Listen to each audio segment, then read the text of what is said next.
Hey everyone, this is Adam. Welcome to another review. This time we're getting into the WI-1000XM2s from Sony.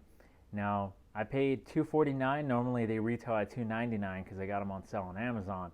So the biggest reason why I got them though was I don't mind the around the neck design, but I just wanted to see if they're overall good to replace a lot of other headsets I have for professional use. So first thing we'll get into is the specs on what these have to offer on the box itself. So 10-hour battery life, Google Assistant compatible, Alexa built in. You can access Siri and other assistants on your phone, of course.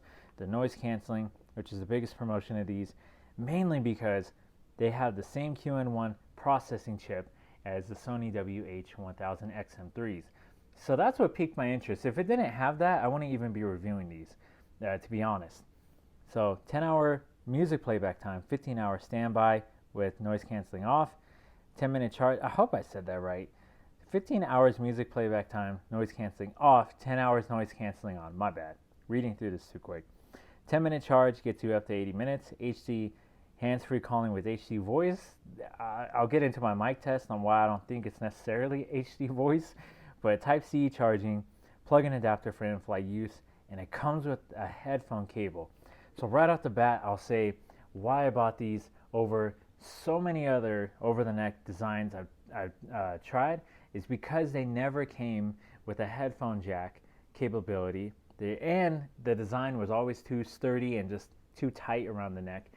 And also, they didn't have noise canceling that I thought would be worthwhile, but since the WH-1000XM3s are top of the game for a lot of people, I said, okay, same processor, let's go. Of course, the presentation when I first got these was way better than this, but like I said, I got too excited. You have the headphone jack, the headphones themselves, you have the different size ear tips, obviously you know how Sony does it, and of course you have the charging cable in here for USB-C, and then hold on a second, I really want to make sure I show you exactly what comes in here.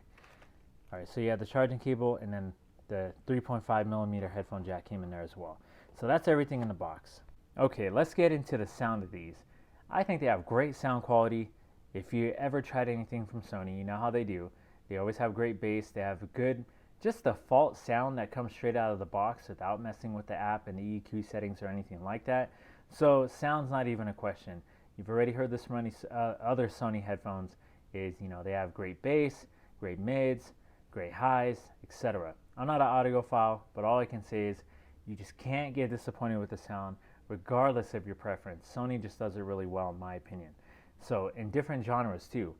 But the reason, even more important than music quality is I gotta say for around the neck headset, the thing about that ANC with that QN1 is you notice that processing chip putting in work, because I had the TV on pretty loud watching a movie and I wanted to see how close to the TV do I have to get before I hear it while I was playing white noise, because I was like, if I blast music, it's not really going to be fair. It's just too much noise going on in my headset. So I was like, let me play white noise at about low to medium volume and see how close I got to get with ANC. The thing is, it's probably about 5 feet, maybe 4 feet before I was starting to hear the TV. That's the best way I can put it for how good the ANC is. Another way I can put how good the ANC is another place I tested it, because most coffee shops are closed and things like that right now, is going to the grocery store with these on. And let me tell you, I couldn't hear anybody shouting out any announcements. I couldn't hear anybody walking past me. A couple times I almost ran into people with my cart, things like that, where I would be walking down an aisle, I'll turn around real quick and just didn't know somebody was there. So, and this is with just playing a podcast on low, like I normally do when I'm walking around.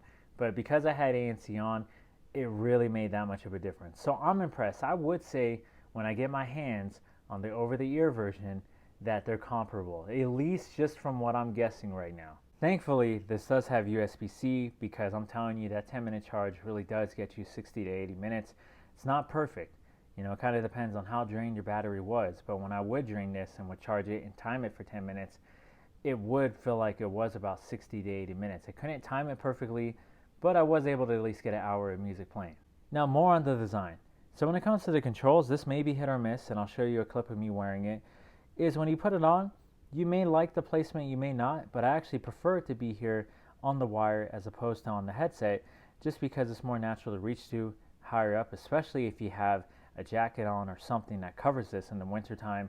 It's actually easier to reach the controls, especially since you have ambient mode on, which you can hear all your surroundings, and yes, whatever you're playing still plays very faintly in the background when you activate that. Ambient mode off, and then ANC on, which is where the magic happens. Your play, pause, skip tracks, volume up, volume down, etc. Answer and call. More on the design, the thing about it is, yes, they seem flimsy, when you just have them in your hand. That's something that just kind of does get annoying, as prior to putting them on, they're really flimsy. Yes, they have magnetic earbuds, but I just think it's more of a pro than a con, because it's kind of hard to break these. They're not stiff, they fit comfortably around the neck. I've gone to sleep a couple of times with these on and woke up in the middle of the night tossing them over, just because I kind of forgot they were on. So the thing about it is, the design, it's quirky, but it works, if that makes sense. Now with the app, the only thing I can say that's any different from any of the other headphones is the optimization feature for airplanes for air compression. Now I can't wait to try this, but when I have tried it just being in my room, or being outside, it really does its best to adjust to whatever air pressure or whatever's going on around you. But that is to be determined, so sorry I don't have that yet in this review, but I will have an update down the road on my next trip. We're going to get into the mic test, which is this little hole right here. Hopefully that's enough to pick up my voice, which you can hear now. Alright, testing these headphones while it's a little breezy and windy outside. So this is what it sounds like if you were to go for a walk or in between appointments, and it just happened to be windy while you're taking a call. Alright, so we're going to test the microphone on these. This is just in my living room. No background noise or anything. You might hear some air coming through the vents and whatnot, but other than that, there's really no noise here right now. Alright, now we're playing ambient noise as if we're in a coffee shop. Test 1, 2, test 1, 2. I am playing it from my computer. I'm talking right in front of it, talking at a medium level just because the ambient noise is so loud. So with the microphone, they did a better job than most, I would say, but that definitely wasn't the full focus of this headset. Not only that, but as I mentioned, because they're over the neck, you could wear them for long extended periods of time without having to have a carrying case, without them being too bulky, where it doesn't matter the weather scenario, it doesn't matter if you have a jacket on or anything else, you at least you have them on without having to take up too much space. Okay, so let's get into the bad news with these. When it comes to the cons, I only really have 3. So 2 are for consumers, 1 is really for Sony, but number 1 is the price for this design compared to others.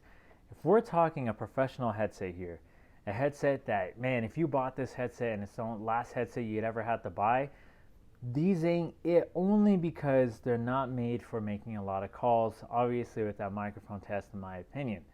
Now, that may be here or there. I know a lot of people don't really use these headsets for making a lot of calls. If you're going to call a family member or a quick business call or something like that while you're at home in a quiet space, that's good. But since they're these travel-friendly kind of headphones, you're going to be in a lot of noisy spots. They could have done a lot better on the microphone. So the second thing is the price just feels a tad bit too high, $300.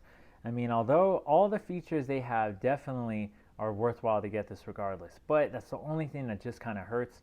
It's the price of them being $300. I feel like what I paid, which wasn't retail because they're on sale, $249 as opposed to $299, is just a little too steep, because the fact that I did pay what I pay, I feel like the extra $50 would have hurt it just a little bit more.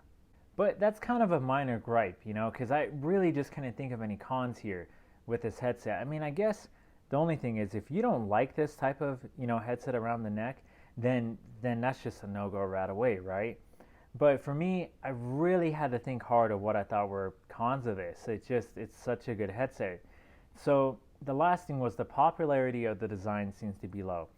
So that's a con for Sony really more than anything else. Alright, do I think the Sony WI-1000XM2s, regardless of everything I said in this video, good or bad, are worthwhile? Absolutely, I give it a booyah, because the biggest reason is sound quality and the ANC. I think people are seriously sleeping on the fact that this has the QN1, just like their top selling ANC headphones, and probably to most people the top ANC headphones period. they're sleeping on that, because I don't think many people are doing a good job with this style headset, especially for the price. But just name a company. I would say for around the neck, there's no better headset to get. If you want great sound quality and also great ANC, and you're not worried about the mic quality and you're not worried about the price, give it a go. I don't think you'll be disappointed. I was really happy about this purchase. So hopefully that was helpful, my quick review, hopefully. But I'll see you guys on the next one. Hope all is well out there.